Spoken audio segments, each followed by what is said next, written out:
Fireworks in the sky, but the truth still buried underground. Royal Oak, yeah. They told me, wave the flag while the chains still clank. Told me praise the names on the blood-soaked banks. Told me freedom was born in the room full of men who wrote liberty down while they own human skins. So fuck your founding fathers and the myths they made. I don't pledge to the lie, I don't kneel to the page. You can light up the sky, I remember the smoke from the fields, from the ships, from the necks in the rope. You call it independence, I call it selective. You call it patriotic, I call it protective. Other stories so fragile it cracks when questioned. Truth knocks once and they call it aggression. Yeah. Red for the blood they spill, white for the lies they told, blue for the bruises left on the bodies they sold. Don't ask me to celebrate what never included mine. I came with the receipts, I came to redraw the line. Fuck your founding fathers, I don't owe them praise. They built a nation on our backs, then told us smile through the pain. Fuck your founding fathers, let the fireworks cry. This ain't freedom for the people. If the truth still gotta hide, yeah. No justice, no peace, no lie gets crowned. We don't worship old ghosts when the roots scream loud. Fuck your founding fathers. On the 4th of July, I'm lighting up the truth while they light up the sky. They say, look how far we came. I say, look what it cost. Every courthouse got a shadow, every victory got lost. They gave statues to the takers, made heroes out of thieves. Put their faces on the money while the hungry couldn't breathe. Don't lecture me on freedom from a stolen land stage. Don't quote old documents with blood on the page. Don't tell me be grateful for a seat at the table when my people built the room and got treated unstable. You can't buy me through the truth, you can dress it in stars, but the anthem still echoes like chains behind bars. I don't hate the people, I hate the disguise. I hate when the guilty get praised as the wise. Red for the blood they spill, white for the lies they told, blue for the bruises left on the bodies they sold. Don't ask me to celebrate what never included mine. I came with the receipts, I came to redraw the line. Fuck your founding fathers, I don't owe them praise. They built a nation on our backs, then told us smile through the pain. Fuck your founding fathers, let the fireworks cry. This ain't freedom for the people. If the truth still gotta hide, no justice, no peace, no lie gets crowned. We don't worship old ghosts when the roots scream loud. Fuck your founding fathers. On the 4th of July, I'm lighting up the truth while they light up the sky. Don't call it hate when the wound speaks back. Don't call it division when our name was fact. Don't call it progress while the system still bites. Don't call it freedom if we still gotta fight. I'm not here for comfort, I'm not here to pretend. I'm here for the children who deserve better than this. Better than myths, better than chains, better than flags used to cover up pain. So this one's for the ancestors who never got rest, for the names never written but who gave us their best, for the mothers who prayed, for the fathers who ran, for the babies born fighting in the stolen man's plan. This is not disrespect, this is correction. This is not rebellion, this is resurrection. You can keep your parade, I keep speaking the truth. I don't need permission to remember my roots. Royal oak in the soil, truth in the flame. If the crown came with silence, then I don't want the name. But if the crown means standing when the whole world falls, then I'm 10 toes down till the real story's told. Fuck your founding fathers, I don't owe them praise. They built a nation on our backs, then told us smile through the pain. Fuck your founding fathers, let the fireworks cry. This ain't freedom for the people. If the truth still gotta hide, no justice, no peace, no lie gets crowned. We don't worship old ghosts when the roofs scream loud. Fuck your founding fathers. On the 4th of July, lighting up the truth while they light up the sky. Fireworks fade, but the truth don't die. Royal Oak. 4th of July. Not your midnight, not your lie, not your version of my life.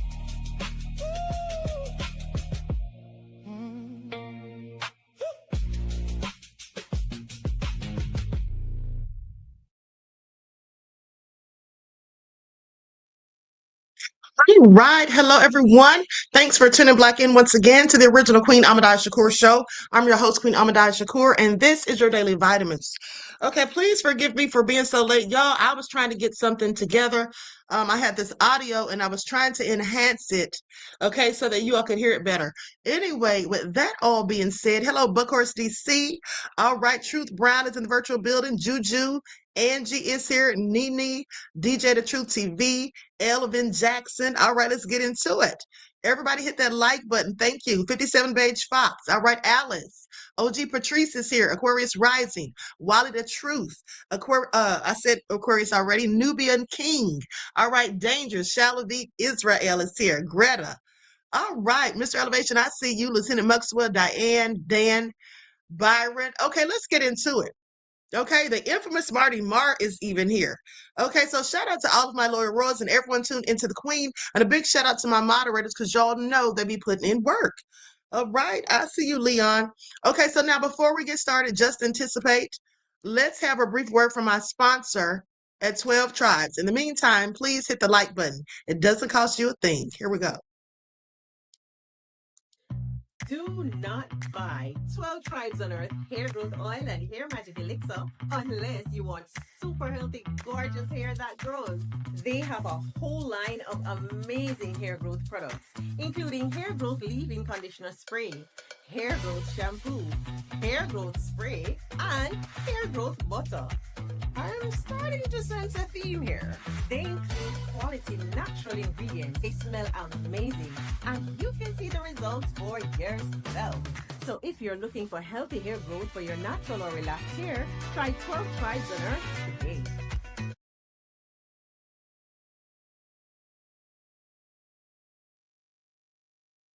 All right, so don't forget you can purchase 12 Tribes hair oil at Etsy.com. Just look for Lisa Crafts. You can also find her products at Walmart.com. And please don't forget that she sells beard oil as well. Okay, so let's get ready to get into it. Now, first things first, I want to hear this report from Chris Cuomo. This just came out. Let me see here.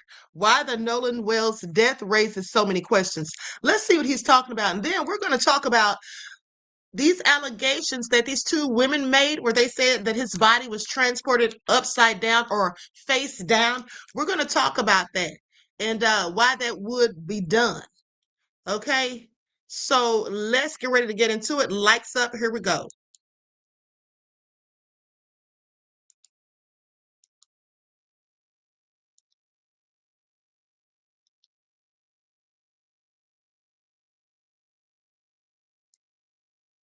To see a fact or a piece of evidence that suggests any foul play. But if there is, I feel confident that the sheriff's office, the district attorney's office, the members at the Department of Public Safety that deal with these crimes, if there had been one, they will find it and they will do what is necessary. Well, if you don't know anything, why are you talking? Because it's starting to bubble up as important. And that's why we're covering on Cuomo Crime Time. And you can go get the podcast anywhere you get podcasts. Hold on, let me say this. Okay, I don't usually agree with Chris Cuomo, but listen, when he said, well, if you don't know anything, why are you talking?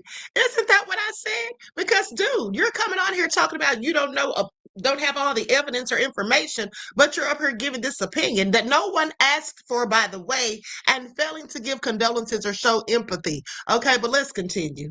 Free, subscribe. We're taking on these kinds of cases and showing you the inside from the people who are pros in figuring this out as opposed to just peddling conspiracies. So, will the family of the dead 18-year-old, Nolan Wells, start getting answers about how exactly this happened? Nolan was the only black kid in his friend group of 5 who went out on the boat that July 4th. Does that matter? Nolan was also the only one who never returned. That obviously matters. His body was found 2 days after he was reported missing near the shoreline off Horn Island. Did he die in the water or did he die on land? That we're going to know. Police initially said they did not suspect foul play, but his family is insisting on a full investigation. Yesterday, the DA met with Nolan's parents. Afterwards, the family said the case will be presented to a grand jury once the investigation is complete. Interesting. They also said Nolan's phone, which he didn't keep with him when he was separated from his friends, will undergo a forensic inspection from both state and the family's chosen experts. The family believes some of Nolan's messages may have been deleted. Why do they believe that? There's also been new audio released of the boys on the boat that afternoon. Does it mean anything? Let's get some answers. Let's bring in former FBI agent Jennifer Coffindaffer and civil rights attorney Ariva Martin. It's good to have you both. Jennifer, let's start with the nuts and bolts. The audio, does it advance understanding?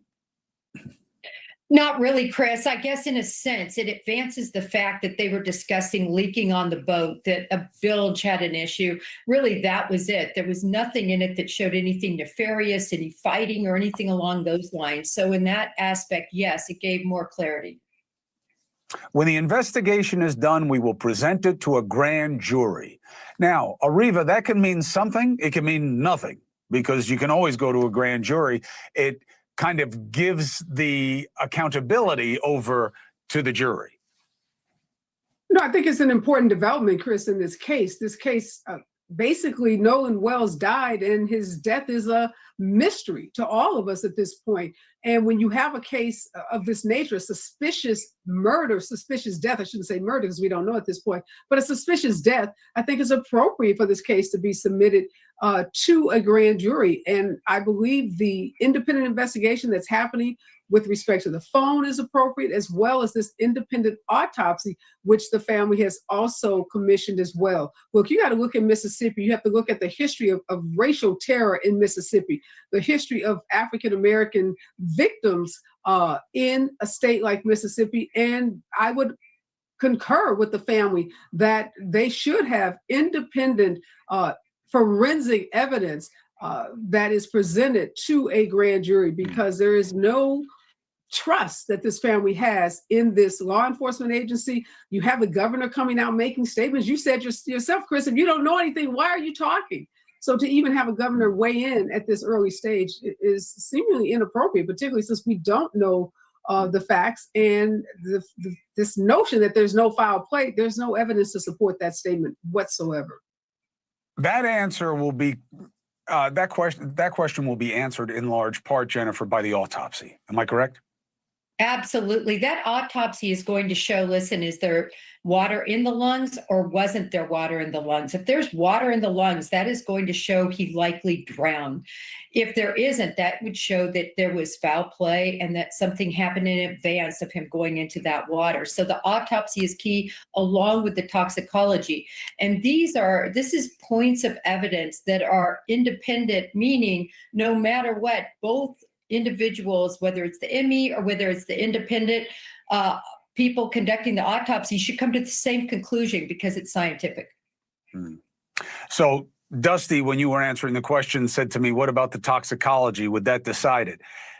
In truth, it goes with your answer. I'll give it to you, Ariva. If there's water in the lungs and the toxicology shows the presence of things, it might help explain why he drowned, but it's still a drowning. And if there's toxicology that's really high and there's no water in the lungs, then it could be suggestive of drugs, but it's what else the autopsy shows, right? Because you can be high and also have been strangled. You know what I mean? You got to see what the autopsy is.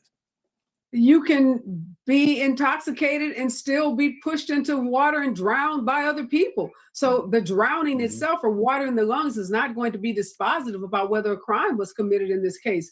We have to have the complete evidence. I want to know what those friends know. We've been getting these shifting narratives, Chris, about what happened that day. Did he stay behind with the girl?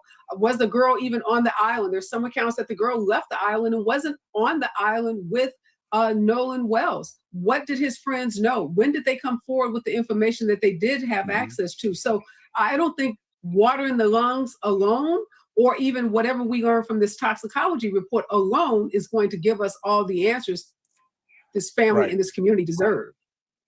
I know it's not satisfying, Jennifer, but what I keep saying to people is, all I know is at this point, it's not wrong to be asking questions. When you get the autopsy back and they give it to you and it seems to check out with other forensic experts that this seems right, that's when you start exhausting the questions and the answers. But right now, they need to get that piece involved. And as soon as they do, I'm coming back to you so that you can help me understand what we now know and what we still need to know and what it means. Jennifer Coffindaffer, thank you as always. Ariva Martin. All right. Now, with that all being said, let's talk about it, because first thing is, I think it's very interesting that they had to use his dental records to identify his body after he'd only been deceased for 2 days. Okay, only deceased for 2 days. Now, we did go over, for those of you who may have missed it, I did discuss aquatic decomposition the other day and gave my thoughts on that. But so now, here's the thing. Let's talk about how his body was. This is all alleged because those 2 women came out and said that the body was transported face down. Okay, so now that's interesting. So let's talk about that. Of course, we feel like it's disrespectful, and that's not something that's the norm. But here's the thing. If you transport the body face down, that can sometimes affect certain types of evidence. Okay, let me give you some examples. Trace evidence. Now, that would include things such as fibers, hairs, soil, plant material, gunshot residue, or other particles on the front of the body or the clothing. They could become dislodged by contact with a stretcher or a body bag. Now, if I had to go out on a limb and guess, my guess would be that perhaps because they know that Ben Crump was getting that second independent autopsy done, maybe that's why they transported the body face down to possibly damage some evidence. Now, I don't know. I'm just saying if I had to guess, because we can see from a myriad of things they've done that were also sketchy, but also blood stain patterns. Now, if blood on the clothing or body is smeared by movement or pressure, some aspects of the original pattern could be altered. Let's talk about bruising and abrasions. Pressure during transport could create postmortem artifacts or could make it more difficult, please pay attention, okay, to interpret existing injuries, although experienced forensic pathologists are trained to recognize these. Okay, so do you all hear this? This is all sounding like maybe, just maybe, if what those women said are true, that maybe that's why his body was transported face down. Okay? Truth Brown said, Queen about to go all in. I can just feel it. Nobody breaks it down like Queen. Thank you, beloved. I appreciate you. Okay, so this is all nefarious at the end of the day. Okay? This is absolutely nefarious. Queen is matlocked and is deeply into you all are something else. You know, it's funny. When I was a child, my mother used to call me Perry Mason. But let me continue. Now, so with that all being said, they say a trained or very experienced forensic pathologist could recognize this. So they're trying to be slick, you know, about the bruising and abrasions, trying to mess up the damage or mess up the evidence for that. Well, I'm pretty sure they had the body sent to a very good forensic pathologist in Washington. Now let's talk about postmortem lividity, which I spoke on the other day. So a body's position after death influences where blood settles. So if the body is moved before lividity becomes fixed, and that's often between about 8 to 12 hours, okay, the timing can sometimes vary, but the norm, it's usually between 8 to 12 hours. So the lividity pattern can then change. Now, forensic examiners consider this when estimating whether a body was moved after death. I think they were just trying to do whatever they could do just to try to, you know, mess up the autopsy. That's just my opinion. Now, so with that all being said, on the other hand, investigators routinely take steps to preserve evidence before and during transport. Now, we don't know if they actually did that. especially since they know the body was going to be shipped to Washington. But here's how they would do so: photographing the body in place before they even move it, documenting its exact position and the surroundings, using clean body bags and careful handling techniques. Now, recording every transfer of custody, okay, as well as collecting fragile evidence at the scene when appropriate before transport. All right, now, so for that reason, the fact that a body was transported face down by itself, that doesn't necessarily mean that all the evidence could be destroyed, but definitely this is a mishandling, and it could impact some of the evidence. Okay, so please pay attention. I mean, like I said, this is not the norm. So if they did that, if it is true, I don't think they did it for any good reason. Okay. Nene said, I'm sure they did none of that. Well, I would have to agree. Truth Brown said that makes so much sense for real. Yeah, because I felt like, I was researching it because I said there has to be a reason. Okay. Now, Carl Trave says, you know how evil someone got to be to lie on someone's autopsy? That medical examiner shouldn't be touching nobody black. She covers for the police. Yes, she absolutely does. But let me just tell you all something, beloved, and thank you for your insight to the topic and your contribution. I appreciate you. Peace, love, and blessings. But let me just tell you all something. Do you all realize what's going on with this whole Nolan Wells case? To me, this case seems like the straw that broke the camel's back. Because you see, now we're paying so much attention.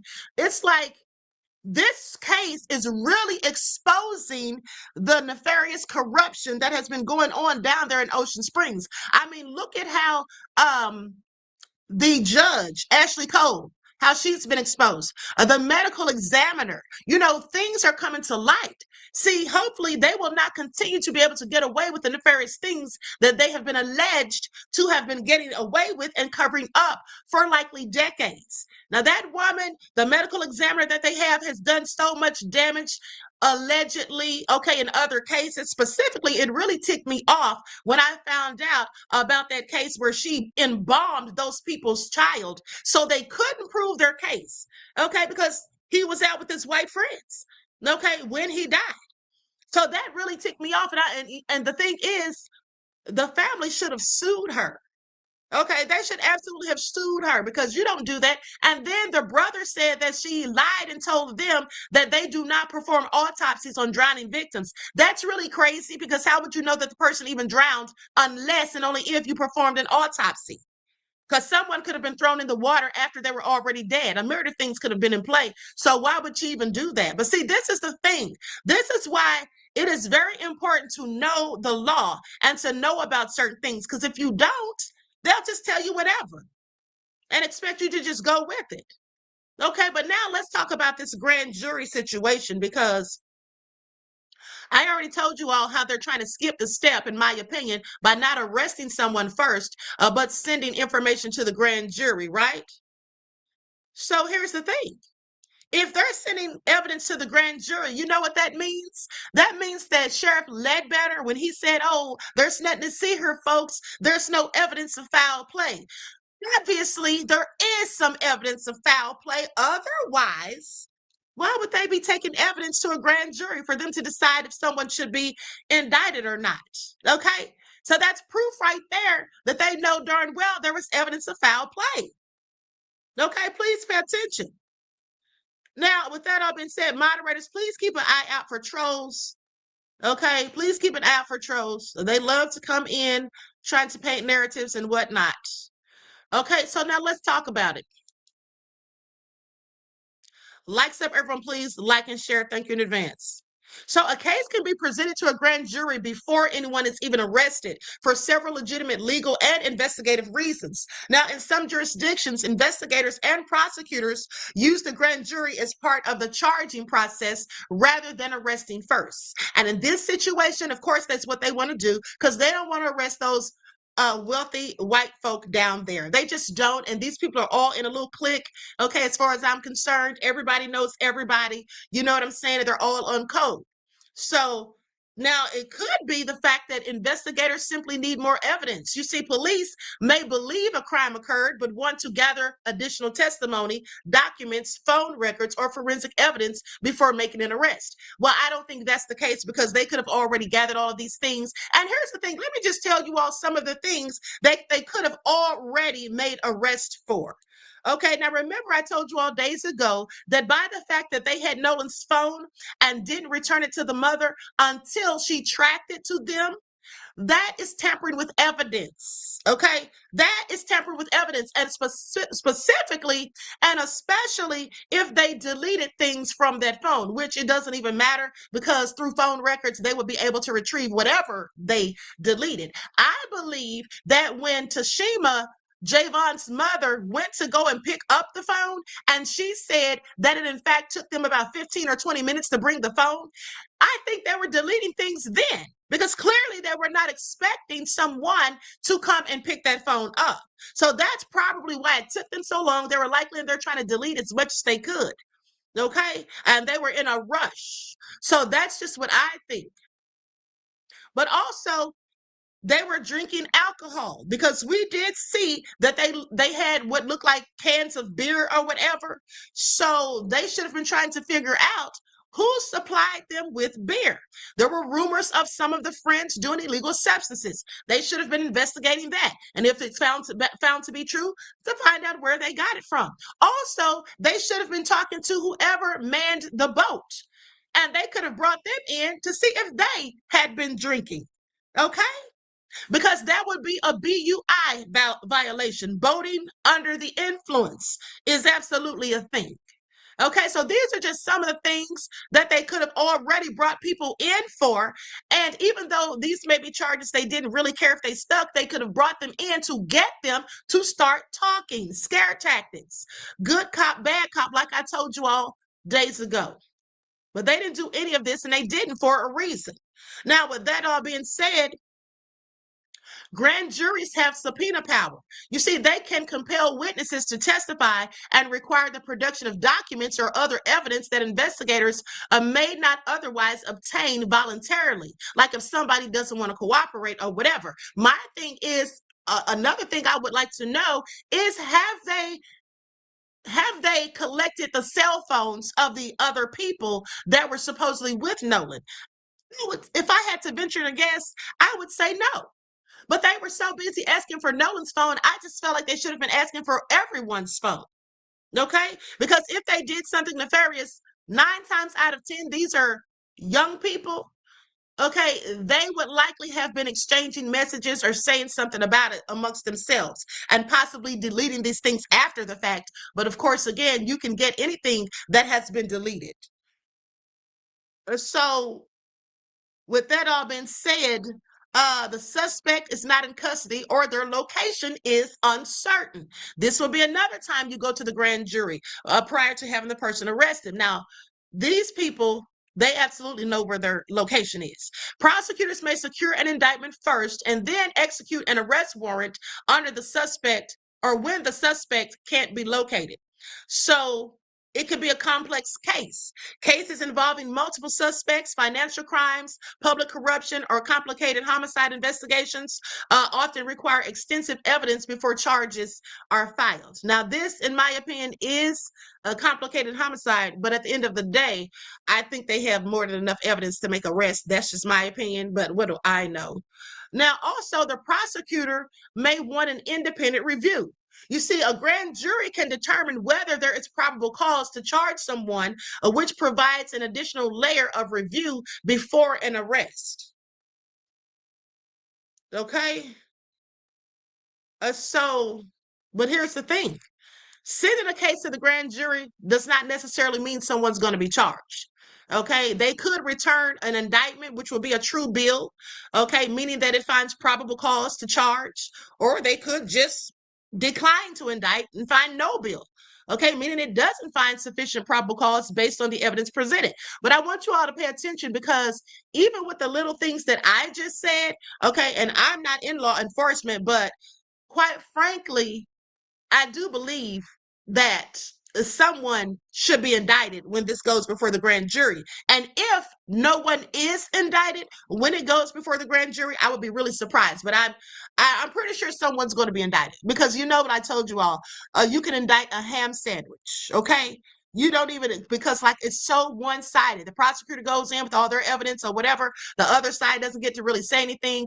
And with that being said, it's very easy to get an indictment, okay? If they don't get an indictment, it's simply because they did not want one, okay? They did not want one. That would be the only reason, all right? So with that all been said, the boss ATL said, glad I found this channel. I'm becoming a follower. You are on point, sis. Well, thank you, beloved. I appreciate you. Okay, so now with that all being said, let's go. Oh, and let's talk about the cell phone, because the cell phone, in my opinion, is likely a key piece of evidence. Okay, that is likely a key piece of evidence. So what sort of things would they be retrieving from the cell phone? It can be very significant because of the potential of evidence, specifically depending on the type of investigation. In this case, possibly a homicide, okay?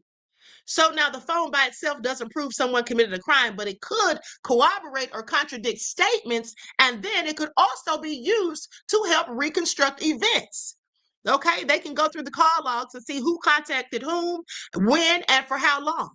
The text messages will be very important to find these things out, to know about any conversations, any plans, plots, threats, admissions, or if they were coordinating amongst themselves. Any sort of conspiracy could be found out and gathered through cell phone information. Okay, there could be pictures and photos that were deleted, images of injuries, weapons, locations, people, or the events themselves. You see, metadata may include date, time, and GPS coordinates. Okay, it can also tell the location history. Okay, GPS data, map history, cell tower records, Wi-Fi connections, Bluetooth connections to help estimate where a phone has been, as well as exposing any of their internet searches. Okay, what someone looked up before or after the incident. It can show their social media, of course, private messages that were deleted, deleted chats. These things are recoverable. Activity timelines and other posts. Emails as well. Communications related to planning, motives, or alibis. See, this is key evidence in the phone. I'm pretty sure that there's something in that phone, and how we know, or in their phones, how we know there is something that was in Nolan's phone. There was something in Nolan's phone. That's why it was deleted. Everything was washed from it, deleted when the mother got it back. Okay? So with that all been said, I'm pretty sure there's something damning in there. But also, like I said, I'm just curious to know if they got their phones as well, because that could have a whole lot of information, and the police know that. Okay? They should have gotten their phones from day one. Okay? From day one. Now, maybe because they had lawyers, though, let me think about that. Because maybe due to the fact that they hired lawyers so quickly before the body even was found, their lawyers probably did something to prevent any of those things. But, you know, I don't think Sheriff Ledbetter would have been trying to do that anyway. Just my opinion. So in a homicide or suspicious death investigation, here's what the investigators often look for evidence. They look for whether the phone was at or near the scene, whether the owner's movements match the accounts of what they were saying, communications before and after the incident, searches related to the incident, okay, and what time any videos or photos were taken. Is it relevant to the time that the person was missing or possibly killed? All right, whether data was deleted after the event. And we already know that according to Christine Wansley, it was. Whether the phone was even powered off, placed in airplane mode, or reset unexpectedly for whatever reason. These are all things that would help. Connections with other devices or people involved. It's also important to know what isn't on the phone. See, that can sometimes be relevant. Okay, for example, missing or deleted conversations. Well, we already know that happened. Gaps in location history, sudden deletion of apps or accounts, factory resets or data wiped, unusual changes in usage immediately after an accident.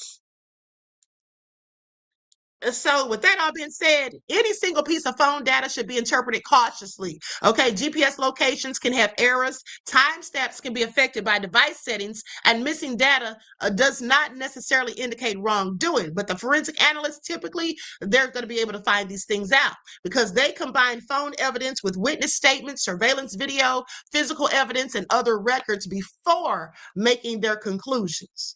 Okay, that's what they do. Because here's the thing.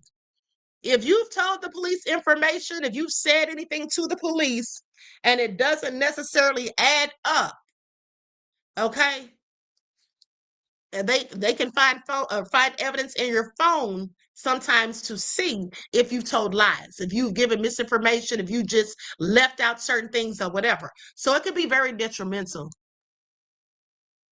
All right, so now with that all being said, likes up, everyone please like and share. So I'm going to go to this video of, hold on, let me see here. Okay, I'm going to go to that in a second. But before I get to that, what I want to show you all is I saw Dr. Heavenly, much to my surprise. I saw Dr. Heavenly covering the story, and she had attorney Carlos Moore on her show. Okay, so I'm going to share a clip from that momentarily. But videos first.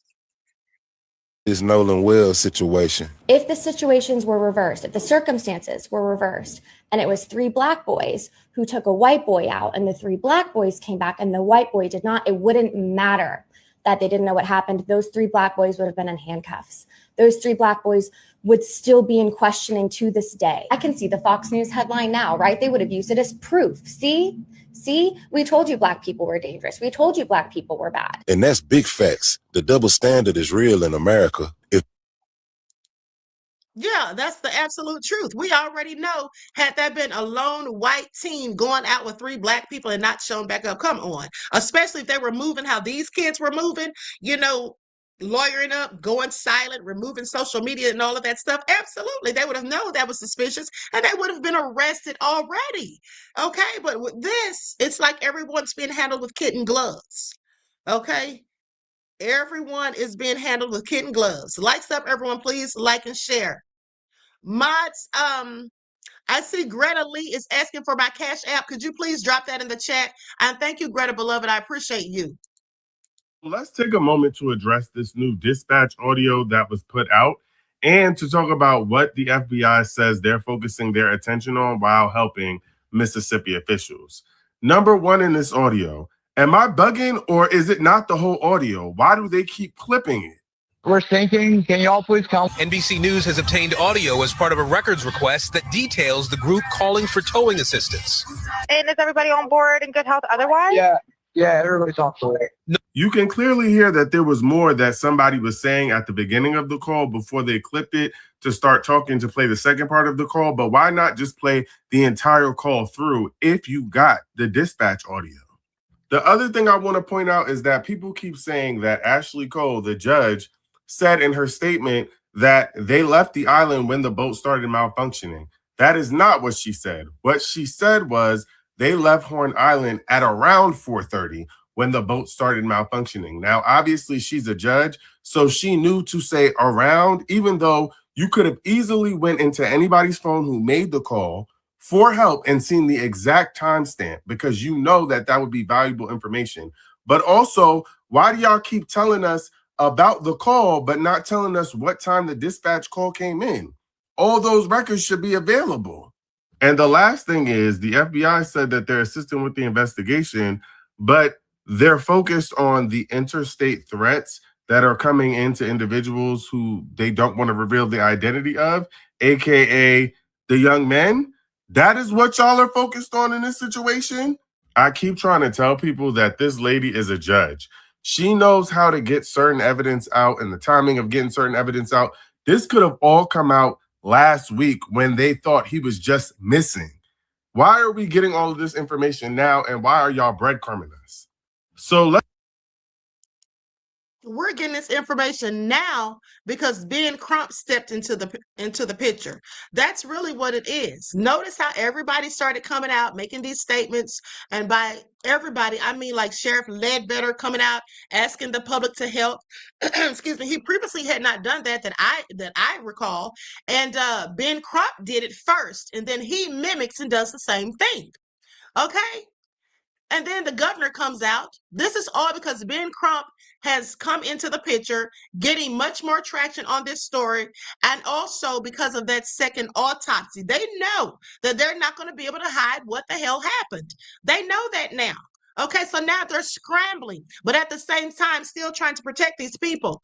And what he said about the calls and the threats, we're going to listen to some audio in a little bit. Okay, I have a couple of clips, okay, about people calling in threats. All right, which I find very interesting. Likes up, everyone, please like and share. Thank you in advance. Did you feel the need to post that video? Why, days after a young Black teenager is found dead after being in the company of an all-white friend group?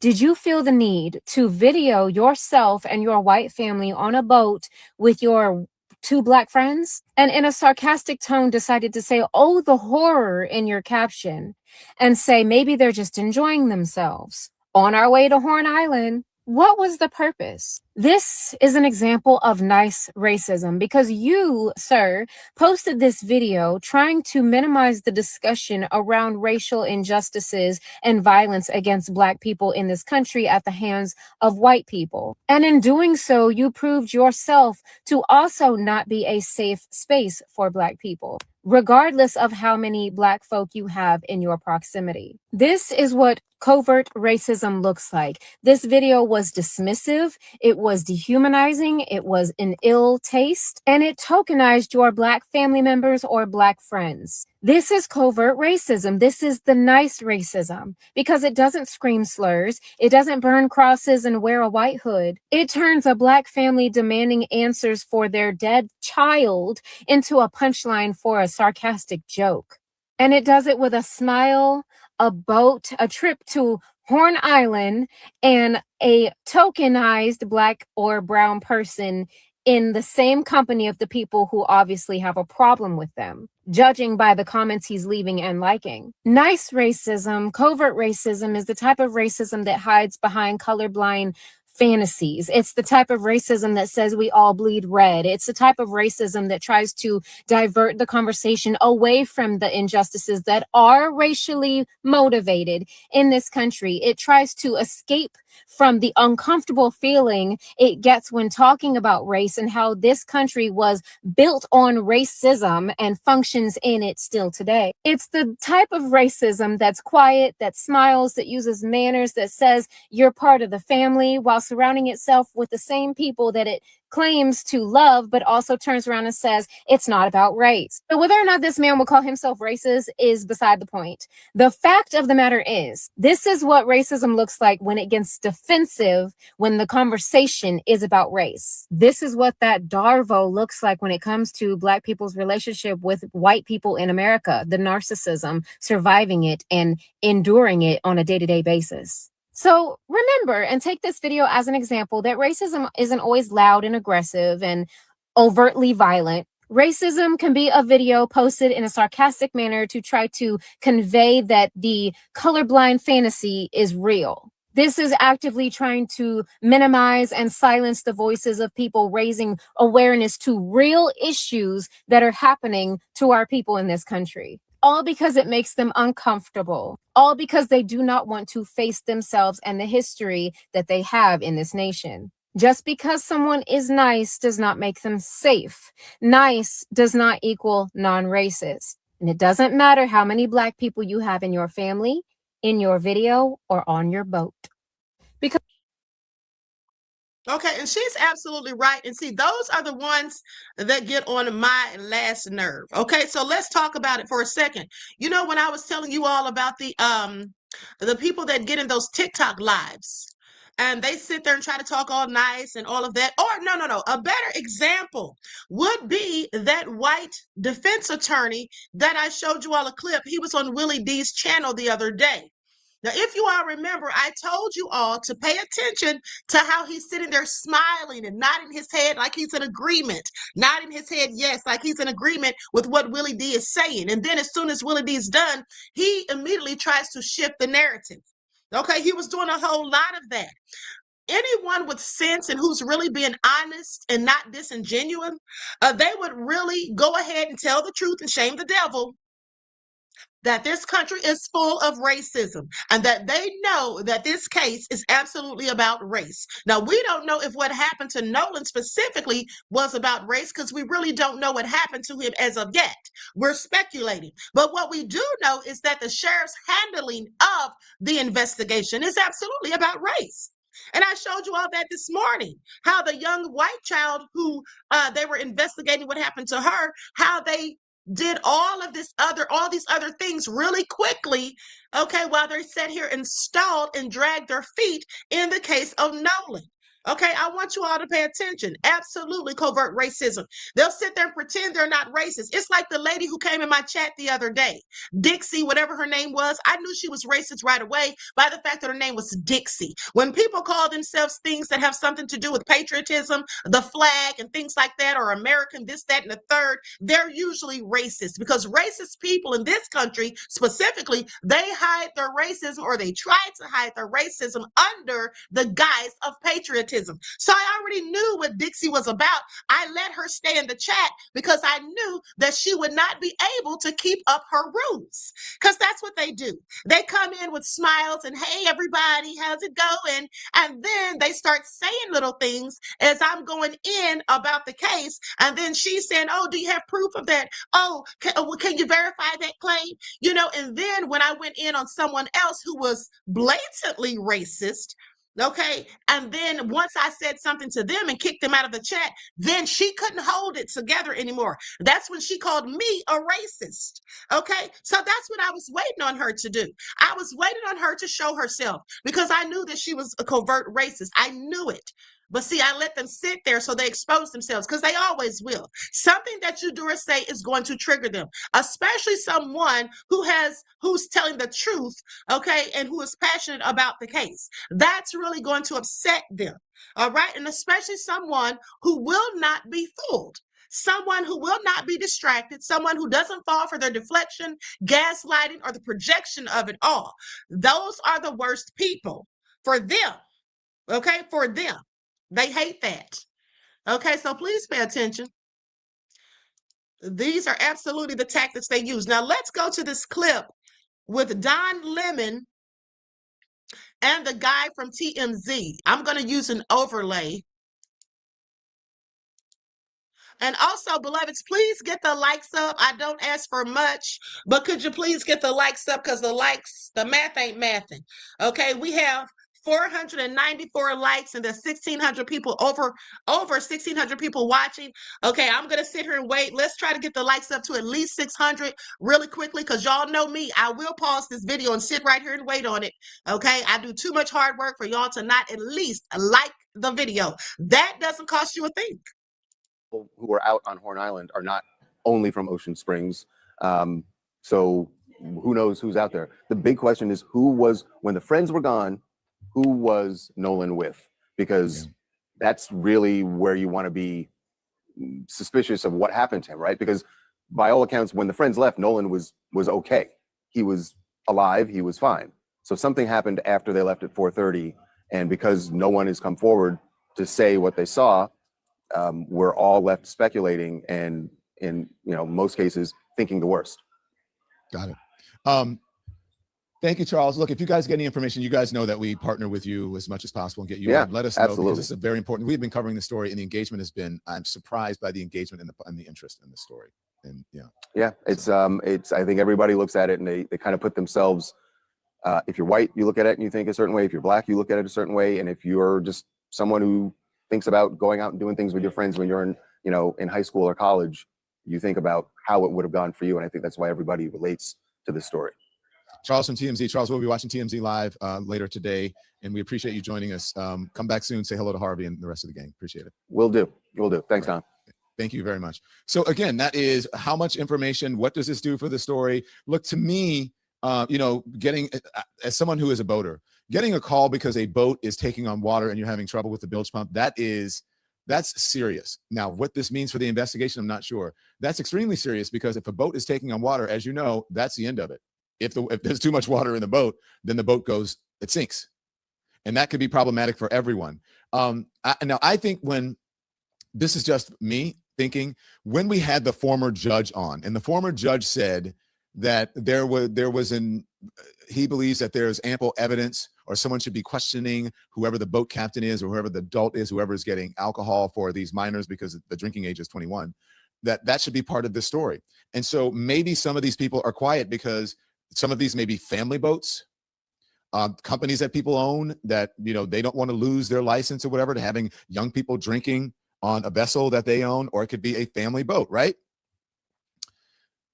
Maybe that's why everyone is so tight-lipped, because everyone feels that they have some sort of connection to it, and they could possibly somehow, you know, become part of an investigation.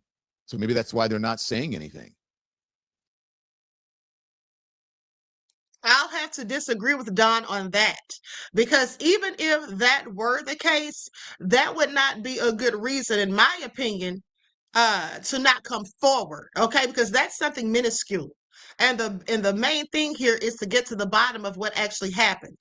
Okay,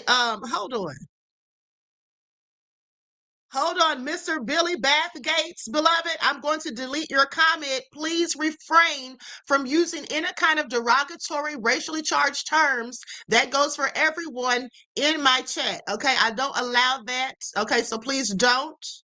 I understand that emotions are heavy and all of that, but let's not resort to those tactics. That is just something I don't have. Okay, I don't allow. Let's continue. Because if you have, look, whenever I'm captaining a boat, no beers.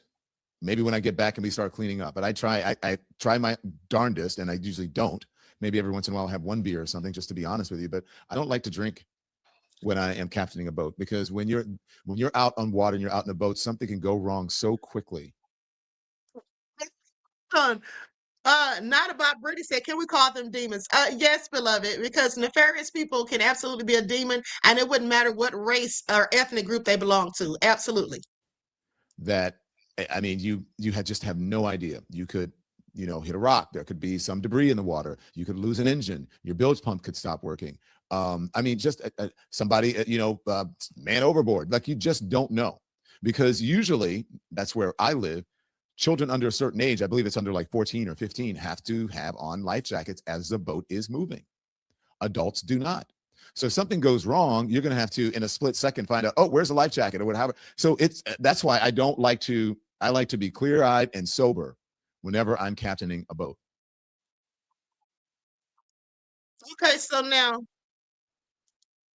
and you know, I was listening to Don earlier today, and he was talking about his experience with racism down there in Louisiana. I guess that's where he was raised. But it was an interesting little story, if I may say so. Okay, let's go to this next clip. Likes up, everyone, please like and share. Thank you in advance. Okay, we got the likes up a little bit. Okay, let's try to get up to 700. We got 678, beloveds. This thing is crazy. Basically just no answers, just shoulder shrugs and a whole bunch of I don't knows. Can you imagine if a group of black teenagers went out with one white boy and the group came back with the white boy's cell phone and no answers and no white boy? It would be on every single Fox News channel, on any platform that Fox is affiliated with. It would be on all the social media platforms nonstop. It would be literally everywhere. And nobody would buy the bullshit responses of, I don't know, we're not sure. But all of a sudden, people want to act like this is an acceptable answer and play fucking stupid. I'm 33, man. I've gone out a lot in my life and blacked out in so many different fucking places with so many different groups of people. And not one time ever has the entire group just been like, yeah, I don't have any idea where that person is. And if there was ever a moment where we weren't sure where somebody was, We definitely didn't leave them and take their phone. I don't know. I don't know what even to say about it. Honestly, there's so many different levels of bullshit, and everybody can see the writing on the wall, but they just want to play stupid and pretend like they don't know what the fuck is going on. And people will be like, "Oh, you just need to let the justice system take care of it." Yeah, that's fucking hilarious. But if more people started reacting like this, who's going to get painted out to be the monster? This Nolan.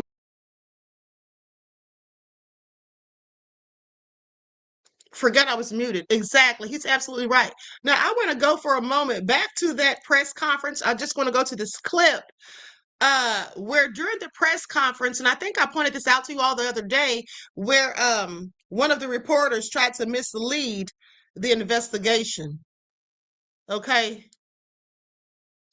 And Ben Crump had to say something. Likes up, everyone, please like and share. Thank you in advance. There's been a lot of misinformation that's been spread online, especially the pool picture that was shared by you. And you had said that. Well, I didn't share it. I reposted it. We're reposting everything. Let's make it clear. We're reposting everything because we're trying to get people to come in and call. And so we've said from the beginning, we're in a ferocious search for the truth. And so things out there, we are trying to post, ask people, do you know something about this? Let us know. Just because we repost does not mean that we authenticate anything. Look at our social media. We have always been very careful to say this is a repost, and we almost always give a declaration that that's what it is, a repost. There's been a lot of misinformation. Now, I want you all to pay attention because that was a little slick move, okay? Now, some people may not have caught that had that person said that to them, but he was trying to imply, like I told you all, trying to imply that Ben Crump and his office was putting out misinformation, okay? And here's the thing. This is why I get annoyed when I see Black people, okay, raccoons, sitting there talking about Ben Crump is just doing this for publicity. He's just doing this, that, and the third. At the end of the day, would you rather he sat on his hands and not do anything, and then there's no justice ever served, or there's no investigation that is thorough? What are you talking about? Because he's not filed a lawsuit for the minions who keep saying he's trying to do this for money. They have not filed a lawsuit. They're trying to get a thorough investigation, and sometimes you have to get people who have connections, people who can get the ball rolling, people who can get things done. And many of these people that say these things, in my opinion, if the shoe were on the other foot, or if they had to go through something such as this, they themselves would hire Ben Crump. Okay, please don't let them fool you. Okay, please don't let them fool you. They would absolutely want Ben Crump. Okay, I don't care what they say. Now, with that all being said, let's go to this video with Dr. Heavenly and Attorney Carlos Moore. Okay, likes up, everyone, please like and share.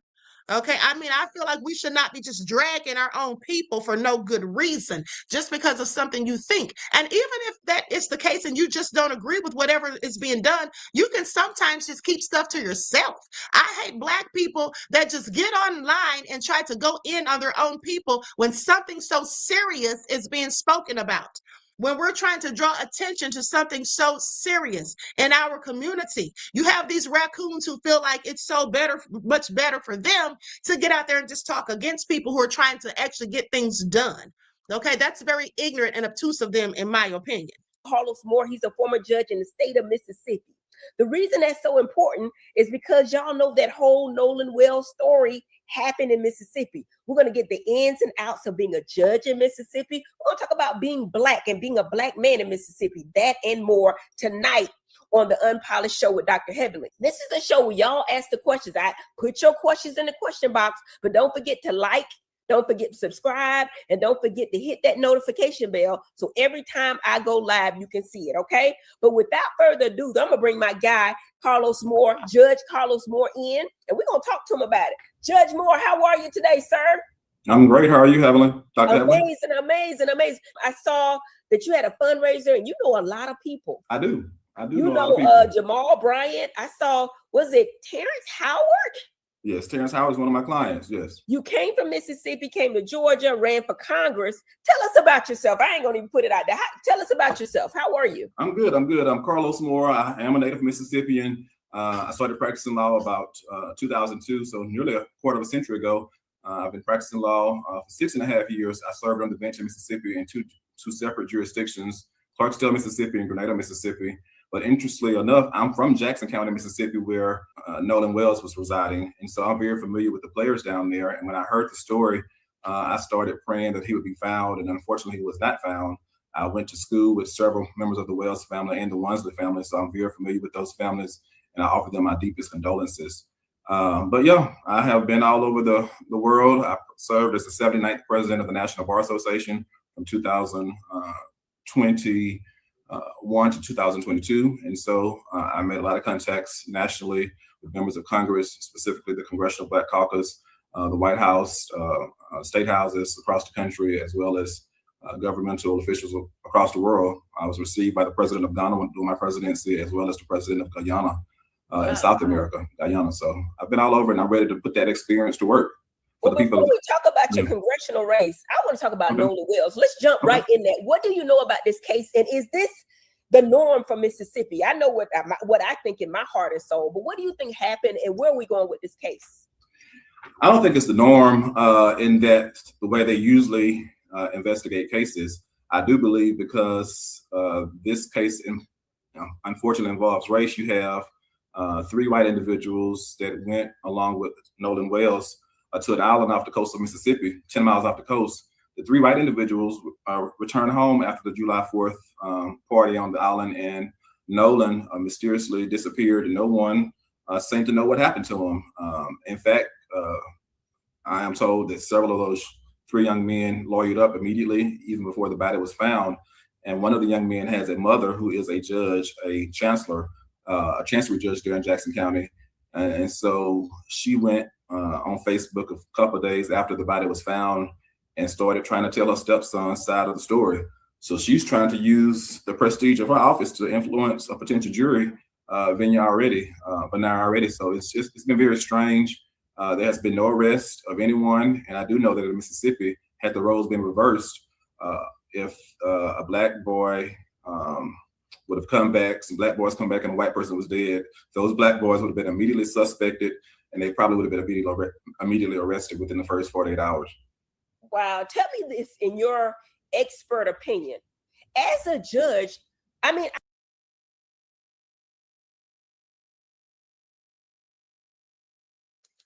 Okay, hold on. Let me just say something to the chat. I want you all to be aware that I am paying very close attention to the chat. I'm looking for trolls and for people going back and forth. Now, I just deleted someone's comment. I'm going to say this again. The next person I see do it, I'm going to put you in a timeout. And after that, I'm going to send you out of here. Do not put any racially charged comments in the chats. Okay? Do not put any racially charged comments in the chat, and also do not go back and forth with the trolls. If you see a troll, let a moderator or myself know by putting it in the chat that there is a troll, but do not engage them in a back and forth, because what will happen is I'll block the troll and then I'll time you out. Because trolls are here to cause distractions. Okay, now we're trying to get through this, and I'm not trying to have any distractions. All right, now I'm saying this as nicely and politely as I can, because you all know that I will go in if need be. So please, please, please, let's everyone be respectful. If you see a troll, just point them out to the moderator. Okay, and I'm keeping a good eye on the chat myself. Okay, so it's just certain things we are not going to be doing in here. We're not going to be saying things that are racially charged. Okay, like I said, we understand that emotions are high. But if you don't want anyone saying anything racially about you, then don't say it about other people. And that's just what it is. Okay, that's right. Queensland down the law in here. Okay, so please, everyone, keep it civil, like DJ The Truth just said. Okay, now let's continue. I was always told to don't say anything, right? They say you've been arrested, don't say nothing, because anything you say can and will be used against you. To me, being a judge, For her to put out a statement, was that the wrong thing to do, or you think that was the right thing to do for her son? Because the thing she added in, now all of that stuff is in question. I was always quiet, no matter what, innocent, guilty, whatever, just hush. Just so why did she hush? She should have.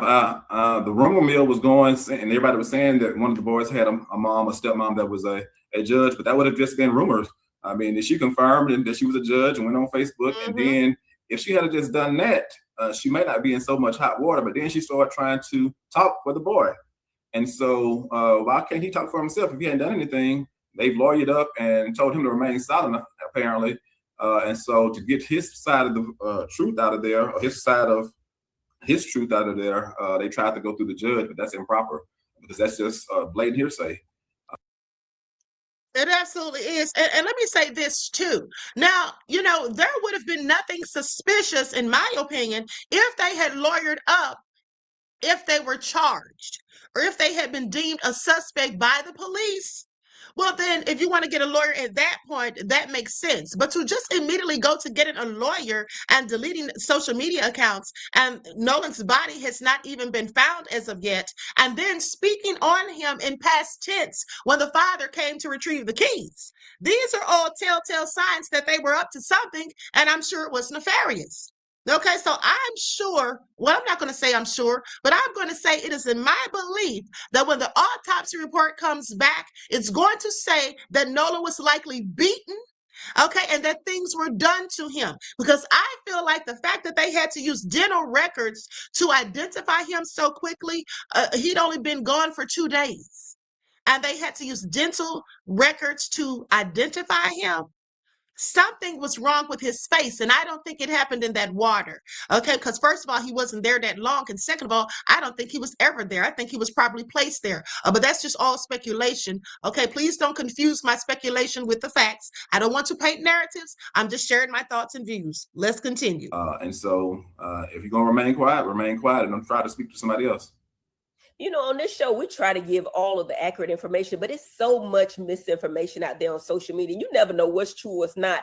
But is it true that none of the boys have been brought in for questioning? Have they been questioned? Did they subpoena the cell phone? I mean, I ain't no judge. I ain't even no attorney, but I know we want the cell phone. We want all the footage. We want to talk to the boys and see exactly what happened, because those boys are over 18, aren't they? I'm going to call them men. Stop calling them boys, because they are adults. Correct. The young men, have they been brought in? According to that judge, Judge Ashley Cole, that went out on Facebook, she said that her son, I believe his name is Warren, he spoke with law enforcement, and she said he was cooperating. But as far as anyone being named suspects, anyone being taken to the station and interrogated properly, I don't think that has been done. That has not been announced by any member of law enforcement. And so, just a few days after the young man was found dead, the sheriff of Jackson County went on television and said that no foul play was suspected. And so that told me they were not taking this case very seriously, because the autopsy results were not back. And so I don't know how he could have known when all the people seem to have amnesia. Nobody has told him what happened. And yet, and still you say no foul play was suspected. And that's very odd. That was indeed odd. Now, here's the thing. Someone just asked, aren't dental records needed for a drowning victim? Absolutely not. Okay, dental records are only needed when the person can't be identified from visually looking at them.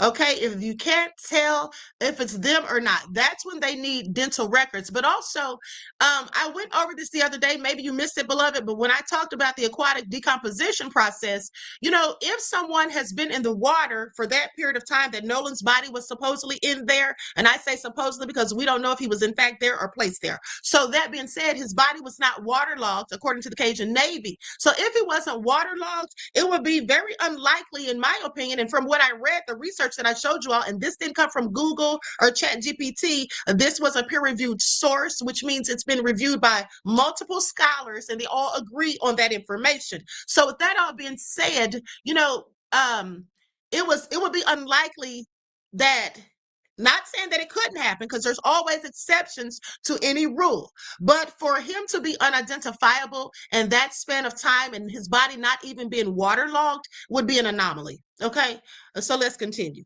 Oh, but also, let me read this comment. I fear that could have been a ritual. I don't want to be a conspiracy theorist, but that feels so spiritual. Well, here's the thing, beloved. I absolutely agree. I think exactly that it could have been a ritual specifically. And that's why I went over the other day with you all. I told you all about the rituals that are done by the Klan, and the Klan engages in satanic stuff as well. Like these satanic cults, they absolutely engage in those things. And they often have these rituals, as I showed you all, and these initiation ceremonies on July the 4th.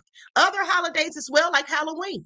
Okay. And then because it was the 250th anniversary of the United States, absolutely, that is something that I think is plausible. Okay. And of course, I don't think it's being a conspiracy theorist to think that, because at the end of the day, we're just trying to figure it all out.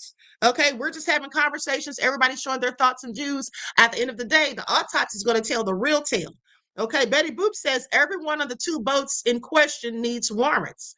Yes, I mean, listen, it's the thing. It was such a big misstep, in my opinion, for them not to bring in that boat immediately. That boat should have been brought in for forensic testing to see if there was any blood spatter evidence. They could have cleaned it up as they scrubbed it, but luminol will let you know if there was ever any traces of blood in there. Okay, you could have, there could have been any sort of bodily fluids, okay? And depending on the extent of the injuries and what was done to the person, like to Nolan specifically, then some of that stuff could also have been in there. That could have been fibers. There could have been a myriad of things. So they absolutely should have taken that boat in without a question. And also, one more thing I want to say is the fact that hold on, I got distracted reading his comments. Hold on, Greta said something about me having to repeat the information. Hold on, beloveds. Queen is having to repeat prior information due to lots of new people in this chat. 700 watching. Thank you. Exactly. Okay, exactly. Because some of you weren't here when I went over all of that information. Okay. So with that all being said, let's continue, because I lost my train of thought. I'll get back to it in a minute. Okay, here we go. He has changed his tune now, and he has brought the FBI in, and now they're investigating the district attorney. But really, still no arrest, and that's very surprising. Now, as a judge in the state of Mississippi, do you see this kind of thing often, where a black boy goes out with a whole bunch of white people? I'm trying not to put race in it, but the race is in it, right? A lot of people have been beating me up saying, Heavenly, you always throw race into everything. But from the way I come, I'm from South Florida. Everything involves race, because if you see something different, it seems like to me it's not equal footing when it comes to black and white. That's just my observation. I just been here a little while. So in Mississippi, is it common for them not to take black men seriously when something happens to a black man, more so than a white person? It is very common. I know I was reading just a few hours ago, the current coroner, a medical examiner there in Mississippi, about all the blacks have found suspiciously missing. She's not ruled one a homicide. She's always ruled it an accidental death or something natural, but she has never said it was a homicide. So I just don't believe in Mississippi with its sordid history that all of a sudden these young black men come up missing or something happened to them, and it's just a homicide or suicide, not homicide, but suicide or some kind of accidental thing. But something is amiss in Mississippi, and we're going to get to the bottom of it. There are too many stories, different stories about what happened to Nolan Wells, and one of them, or some of them, have to be a lie. You know what? Ben Crump is a near and dear friend with me. Him and my husband are frat brothers. He went to FAMU with me and all that, and I know him very well. And I'm so happy he's on this case right now. But I saw, and I'm gonna take this as fact because I saw it on Good Morning America with the host on Good Morning America and the family, the mother and father, with Ben Crump there. And they said initially, I thought that the young men had gave the phone, but they say they had to go on Snapchat, find a location. And then when they got to the phone, it was on a different location, and they had to go to that location. One of her friends or family members or something went to the location to get, they never gave the phone up. And then when they looked at the phone, per Ben Crump, they're saying that some of the text messages or video footages were deleted. Now, isn't that a conspiracy? What do you call that in law? It's something where you conspiring with evidence or something. Tell me what that charge is, because you can't really do that, can you? You can't. Tamper with evidence is against the law in most of these states, including Mississippi. And see, that's something that I told you all they could absolutely have arrested them for tampering with evidence. Pay attention, because in the case of Daniel Irving that I just reported to you all about days ago, Daniel Irving, the people that were with him when he turned up dead, okay, in a creek or what have you, drowned, they said it was accidental. Well, they were arrested for tampering with evidence, okay, because they took his cell phone. They threw it somewhere. They threw his clothes out of the window or something like that. But basically, that's what they were charged for. So absolutely, Sheriff Ledbetter could have already charged them with something had he wanted to. This is absolutely about race. The investigation is, at least. So that's tampering with evidence, obstructing justice. And it's very odd because if you had read Judge Ashley Cole's statement, she did mention that they had turned over the phone, but she acted like it was voluntary.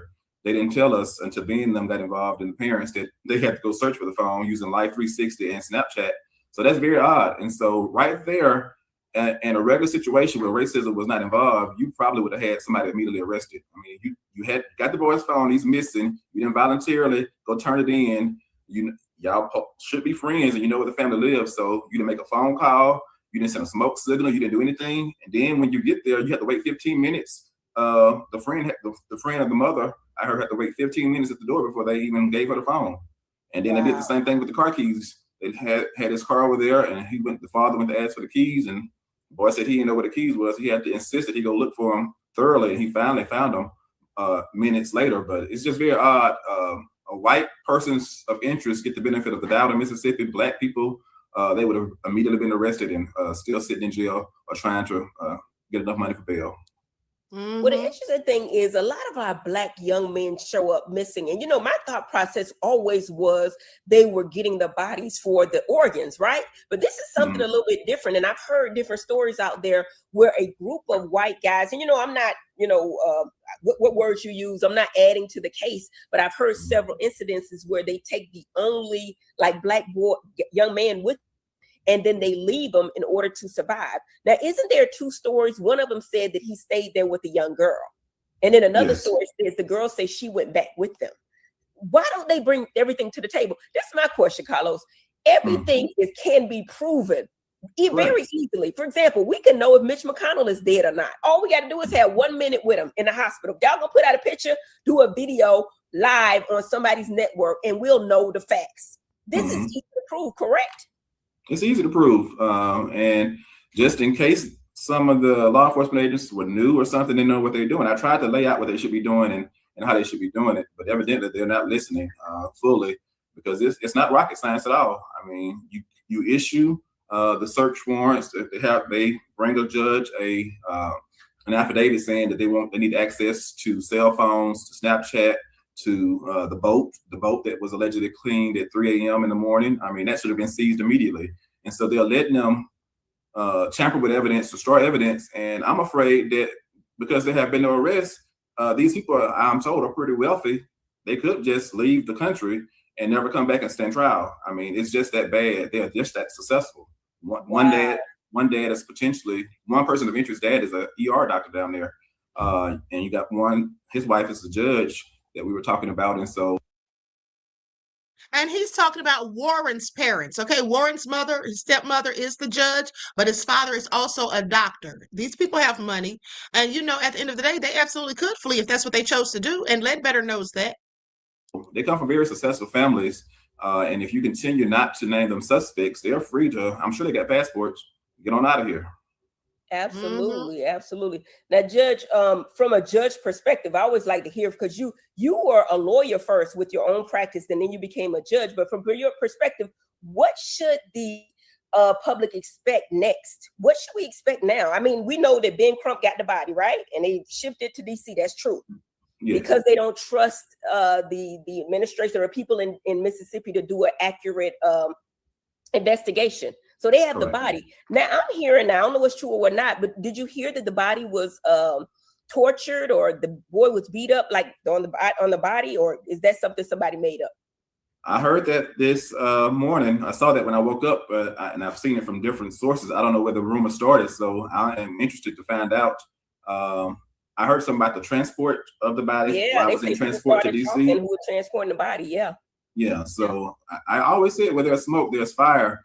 And so something is really amiss. And I'm hoping that the country is bracing itself for what may potentially be revealed from either autopsy, specifically the autopsy being is authorized as an independent autopsy.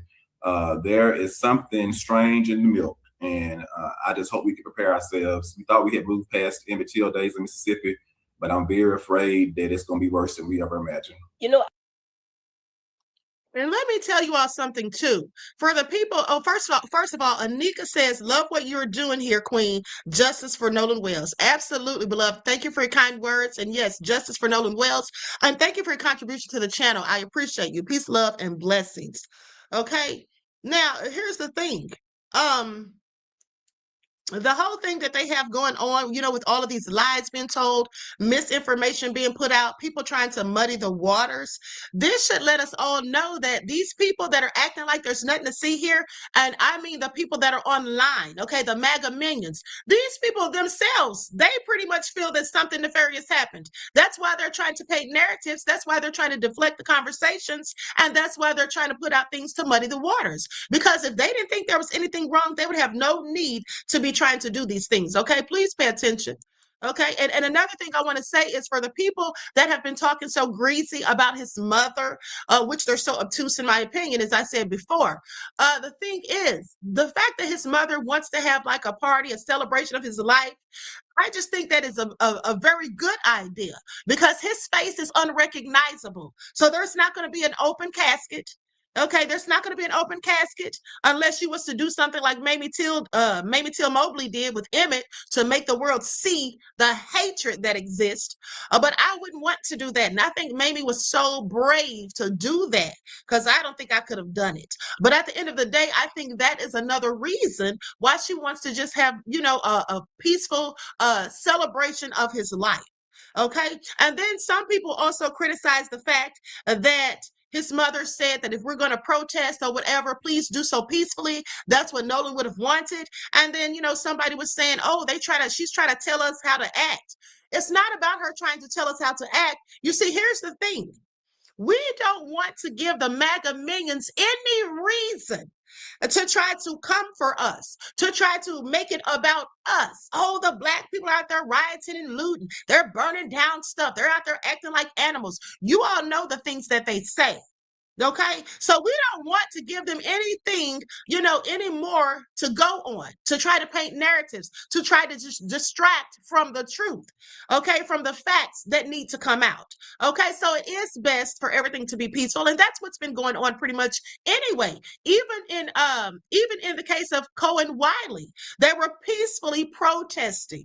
Okay, we don't want to give the media any reason to paint false narratives. That's what we don't want to do. Okay, and so you see how we've been moving lately. Okay, we have not been out there, had our people out there acting crazy, rioting or any of those things. We handle things differently now, and that's the best way moving forward. So for anyone to criticize that, they're just not that intelligent. But let's continue. I got a couple of questions, and I'm gonna go to the chat. But why do high-profile cases often move more slowly? Is that by design, or is that because he has influential parents? Or why does it seem like it's taking so freaking long to get to the facts when they're easy to get to? They're easy to get to. Like I said, they're giving this family, because of the people that's potentially involved, or potentially know something that points to the people that's involved, they're giving them the benefit of the doubt. They're going to cross every T and dot every I. They don't do that for people that look like me that come in Mississippi. I mean, Black people, they immediately jump to conclusions. If you are a suspect, within 2 or 3 hours, you're arrested. They pick you up, they go to the judge, get that warrant signed for your arrest, and take you on downtown and process you in. But they're not going to do that in this instance. But Black people need to demand equality, and it's not acceptable. That's why I'm glad I'm moving. I live in Atlanta now because it's bad. It really is. It really is. And I mean, now that we got the internet, and how long do you think that we're going to have the freedom of speech to see all of this? Because we can see too much. Like right now, our country is in turmoil, but just because we can see everything, whether it's true or not, and now we're confused with AI and all of that. We don't know what's real or what's not. But what concerns you the most in this case? I mean, what concerns you the most? Will it go before a jury, you think? It should, right? It should, but I'm very afraid that in this instance that they may put on a dog and pony show, but not really do anything. Because by this time there should have been arrests. I've gone on live and told several low-hanging fruit crimes I've just confirmed just by listening. And if any of that's true, I mean, you could listen to Nolan demanding his cell phone back. Whoever had a cell phone evidently stole it, did not have permission. So you could go arrest that person for a suspicion of theft.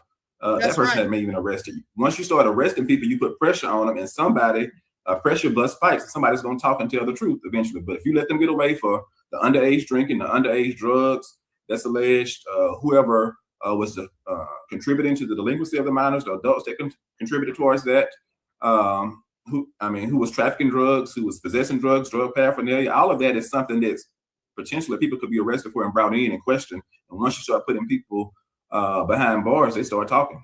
And so none of that has been done. So I'm afraid they're going to get away with it. Really, really. And you know, I always had that bar going down on all my videos. Everything's alleged, all the views expressed and not reflect. Because I understand what this is and how this YouTube goes. Because you never know what's true, what's not. You know, you really don't. But we do know the boy was missing. We do know that the body came up the next day on the surface. Now, is that normal for it to come up? Because I hear people say it should have came up the day before, but when it happened, but it came up 2 days following. Correct. Yeah. So he went missing on the 4th, and the body was found on that Monday after an extensive search on that. Not the night of the 4th, but the night of the 5th. Yeah, it was not found the day of or the next day. It was found 2 days afterwards, and the family had gone out with law enforcement and the Cajun Navy and really did a thorough investigation on that Sunday, and nothing was found. And all of a sudden on Monday morning it was found, but the lungs were not full. It was not waterlogged. So some people believe it may have been planted. So it's very interesting. So you all hear that? Some people believe that it was planted. Okay, and I'm one of those people. Please pay attention. Likes up, everyone, please. A like and share. Thank you in advance. Now, with that all being said, Emmett Till died August the 28th of 1955. So next month, it's going to be about 70 years.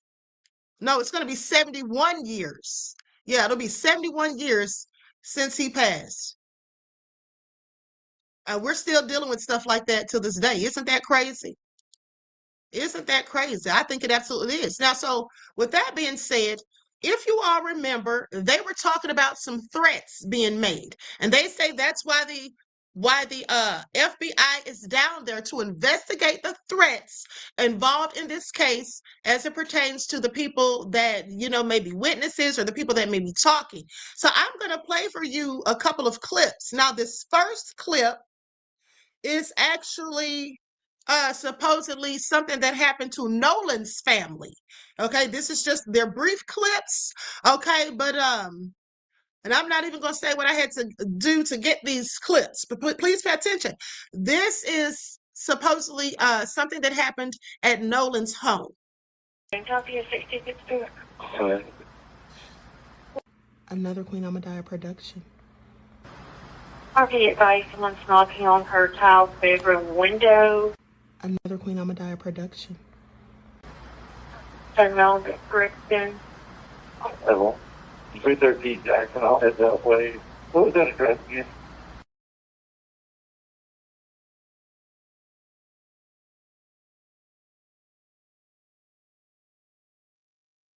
Okay, so the dispatcher said, be advised, someone's knocking on the child's window. So supposedly there was someone outside tapping on the child's window. Now, I don't know what that was all about. But sounds suspicious. Okay, now here's another one that was reported by someone who lives in Ocean Springs, basically claiming that they have been receiving harassing texts and phone calls. I do have a single 83 when you're available on calling support.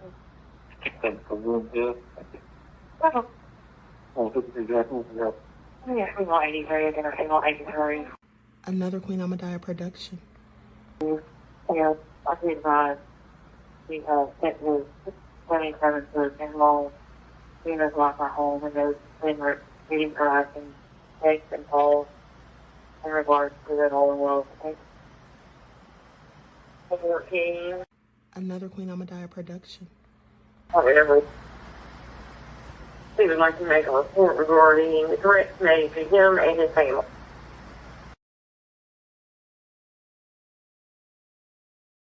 Okay, so I know it's kind of hard to hear, and that's why I was late getting to the broadcast, because what I was trying to do, I was trying to go through this website that I use to try to enhance the volume of the audio.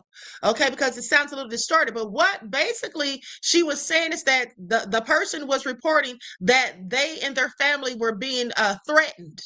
Okay, and it was supposedly they were being threatened by text messages or something like that, and they had to take their children from the home. Okay, that's what they say. Now, we don't know if this is true or not because this is what they reported.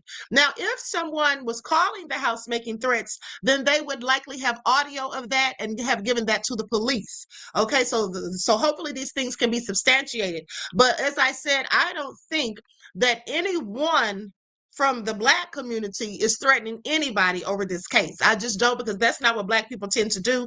We never hear those things about Black people making threats or whatever. Even in the case of Carmelo, if you remember, Jeff Metcalf came out and said something about receiving threats or whatever. He never showed any proof. You see, that's part of the Darvo that I told you all about, where they try to, make themselves the victim. Okay, at the end of the day, very often when these things happen, people will, when they feel like they're being scrutinized or they're, under suspicion or whatever, they will deny, attack, and reverse victim and offender. And now they make themselves out to be the victims. Oh, we're being threatened. We haven't done anything. Why is this all happening? This is all just gaslighting techniques and deflective tactics, okay? And so keep that in mind. Now, I'm not saying they weren't threatened. Maybe they were. I just don't believe they were. Okay, I just don't. Because first of all, as I said, they all cleared their social media accounts. So who knew exactly who any of them were? Who knew how to reach them?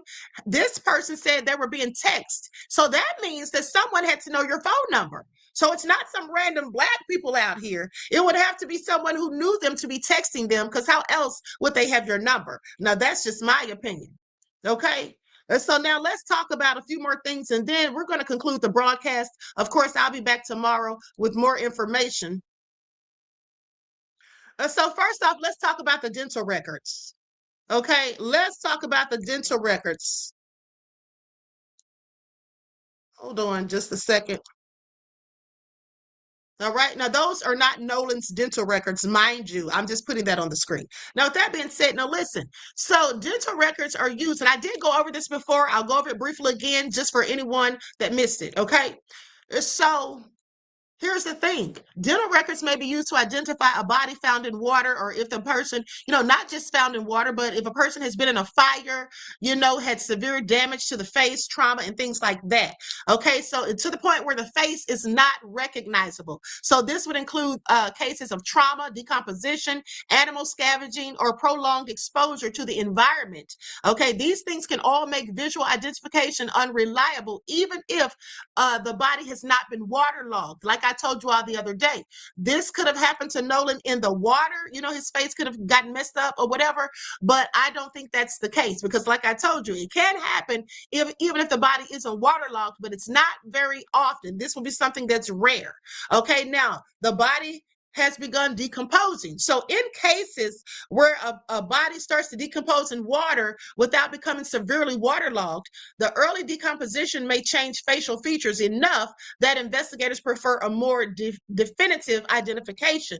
But also remember what I told you all about the elements and all of those things playing a part or not, okay, just depending on whether it was hot outside or it was cold or whatever, or the temperature of the water and those things. Okay, so but even if family members believe they recognize the deceased, medical examiners often use dental records, fingerprints, or DNA to confirm identity before issuing an official identification. Now, if investigators cannot be completely certain who the person is, they'll often use the most reliable identification method, which is dental records, because they can check for crowns, bridges, implants, extractions, root canals, tooth alignment, and things like that. Dental records, just so you know, are very specific, okay? Very specific, and everyone has different ones, okay? It's just like a fingerprint. Okay, how no one has the same fingerprint, that's the same thing that pertains to dental records. Okay. Now, with that all being said, let's talk about the phone and the messages that were supposedly, allegedly deleted from the phone. So, of course, there's many reasons someone might delete phone messages during a crime investigation or whatever. Okay, some of the reasons include to conceal evidence of a crime. Someone may delete messages they believe can connect them to criminal activity, or, like I told you previously, that could contradict their statements. Okay, they could do it to hide unrelated personal information, such as messages that may contain private conversations, financial information, intimate relationships, or other personal matters that the person just doesn't want investigators or anyone else to see. They could also do this out of fear and panic. A person who is innocent may panic when they learn they're part of an investigation and then delete messages out of fear, mistakenly believing that it will protect their privacy, but it won't, because the police can absolutely retrieve anything that you delete from your phone. They could also do it to protect someone else. Okay, they may be trying to shield a friend, a family member, a romantic partner, to keep them from being scrutinized. And even if those messages aren't directly related to the crime, they could still be doing that because, hey, it could be something that looks bad. And as I told you all previously, I believe that Judge Ashley Cole is the one who spearheaded the whole thing, telling them to basically deactivate their social media and to get lawyers. I think that was all her doing. Her coming out making those statements was damage control, in my opinion.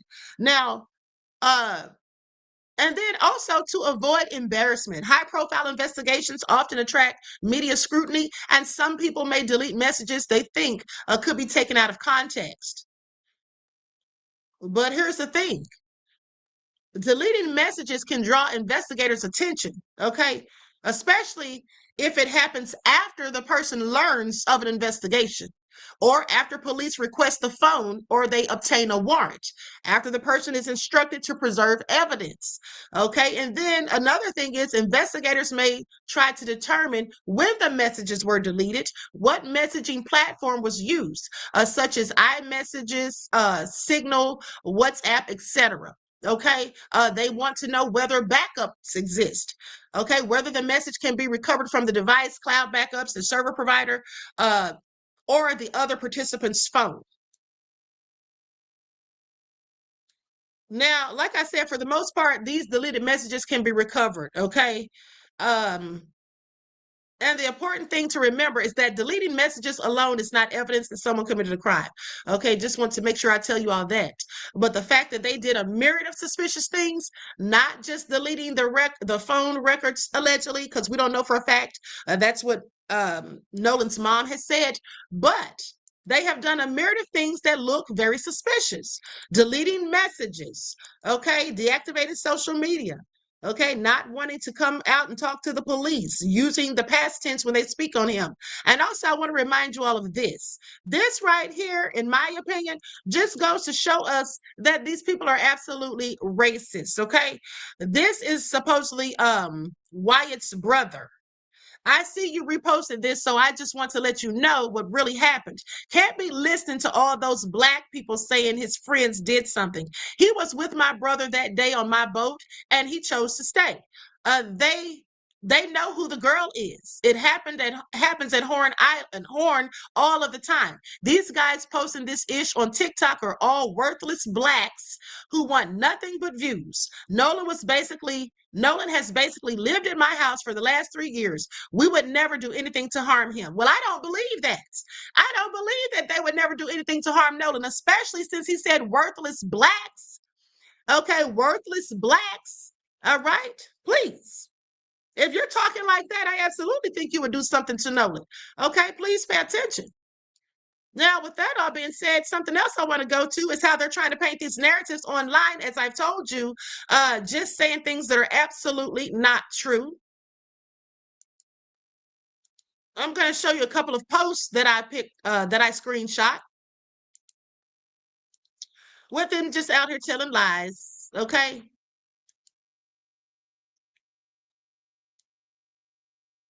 So this person says, hold on.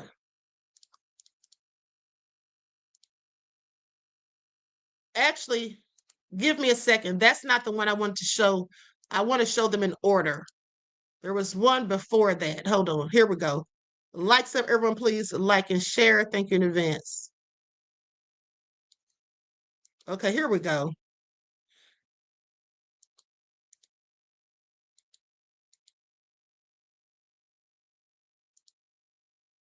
Now, this is what someone posted. He said he was with a Black female the last time he was seen.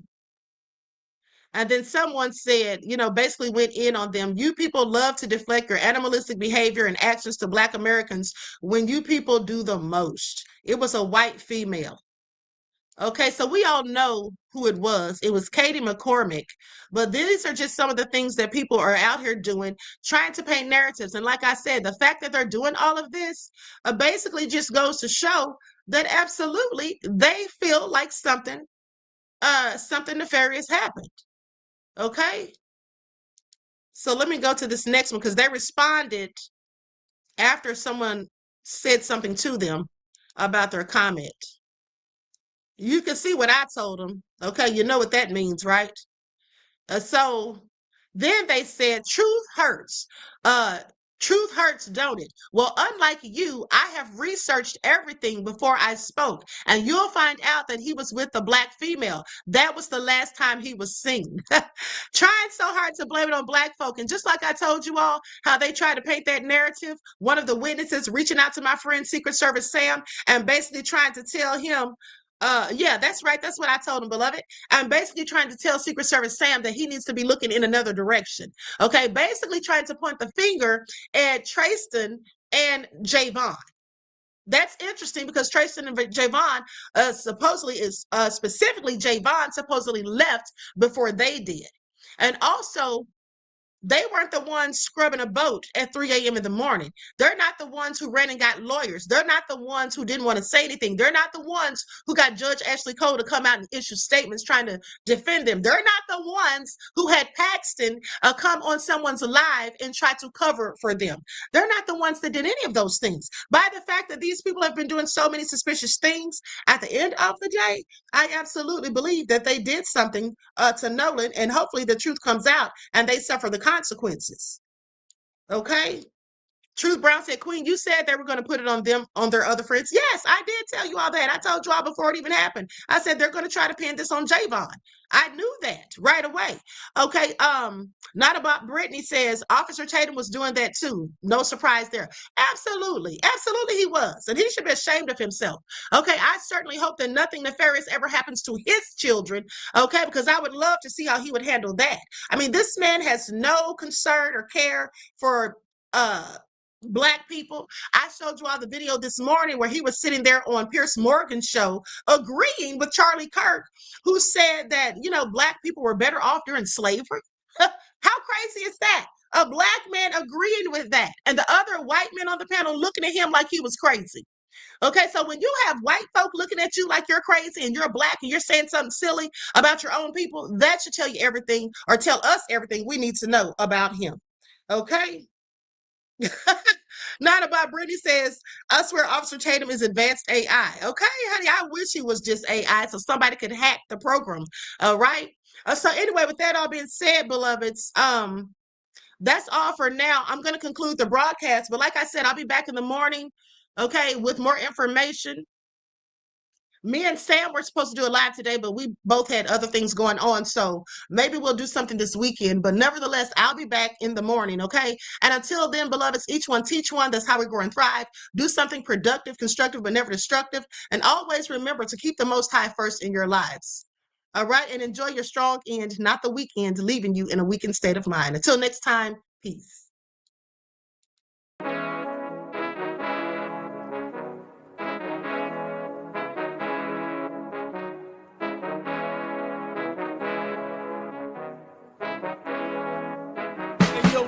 Hit him with that flavor. All in my skin, God all in my blood, kings all in my circle. You touch one of mine and you're done. They show no love for the queen.